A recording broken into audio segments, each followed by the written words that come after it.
When a nasty flu struck California's Atascadero State Hospital, Dr. John Cannell made an interesting discovery. I know my patients were exposed to influenza, but none of them got sick. Why? One reason could be that 30 of Cannell's patients had been given vitamin D on a regular basis.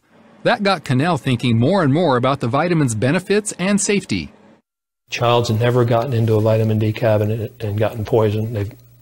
That's happened hundreds of thousands of times with Tylenol or aspirin or other things.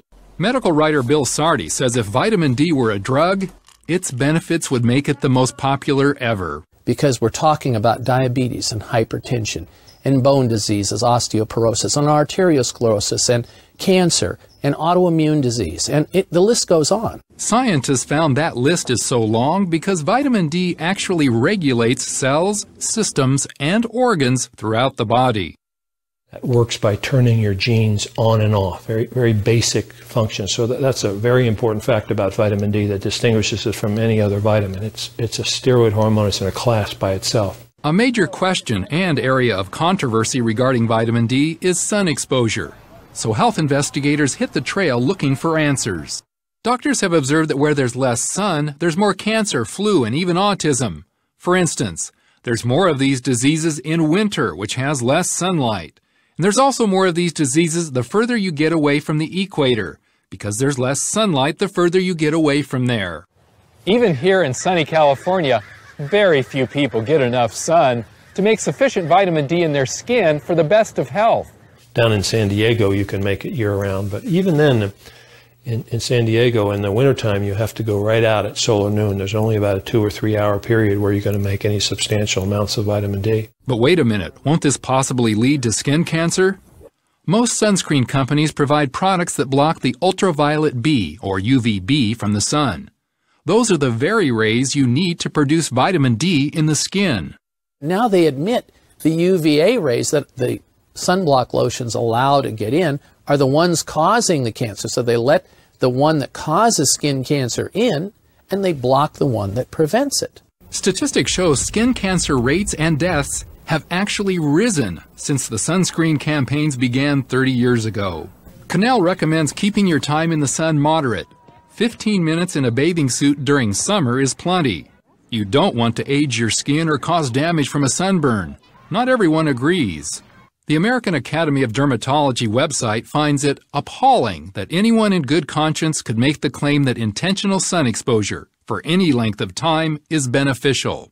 Then there's the issue of darker skin, which naturally screens out more of the UVB rays that make vitamin D. Their blood levels of D are about half that of lighter skinned people, making a connection with the diseases that shorten their lives.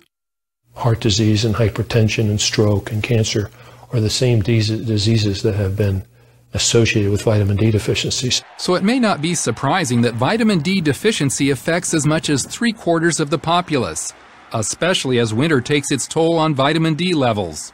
That depletion could be remedied and possibly reduce the need for flu shots.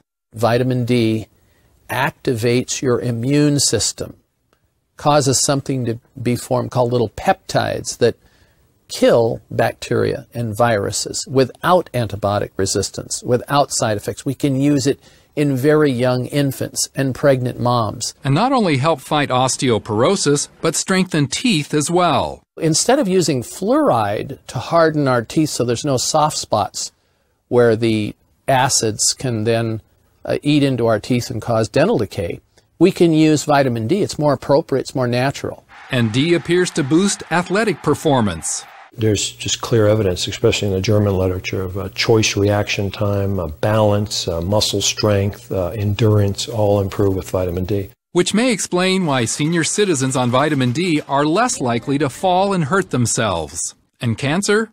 Sardi says in a new book that a major reason not to be so fearful about the disease is vitamin D.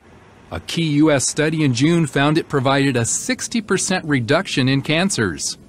Canadian Cancer Society immediately told all of their citizens, begin supplementing with at least 1,000 units of vitamin D. American Cancer Society, mum's the word. In fact, here is video of how vitamin D helps zap cancer cells, like the one to the right of the arrow. But 2 weeks ago, the National Cancer Institute released a study indicating vitamin D doesn't do much against cancer deaths. NCI normally prefers the type of study done in June, but Connell says this new study fits their bias against vitamin D. Even at that, the new study did show the vitamin's effect on the number 2 cancer killer. The people with the highest levels had 4 times less colon cancer than the people with the lowest levels. I think that's pretty important. So what's the best way for you to get the vitamin D you need? Not from food. Even fortified milk provides so little that it's trivial. Taking supplements is a far more predictable source than sunbathing, and the only source in winter for millions. Experts suggest the best daily intake is at least 2,000 units for most kids and 4,000 for most adults. Yet the government recommends only 200 to 600 units depending on your age. Just the whole thing, when you think about it, is just patently absurd. And the government's been recommending this now for 10 years, and they refuse to change they refuse to even look at the science. Connell says he and his wife have taken as much as several 100,000 units for a few days when fighting off colds or flu. His usual daily dose is 5,000 units, a dozen times what the government recommends for him. He finds it a religious connection. Here, the Lord is saying that there's a system that makes this much vitamin D this quickly, thousands of units a day from sun exposure. And here's a government over here saying you only need a couple of 100 units a day. So you can sort of ask yourself, who do you want to believe?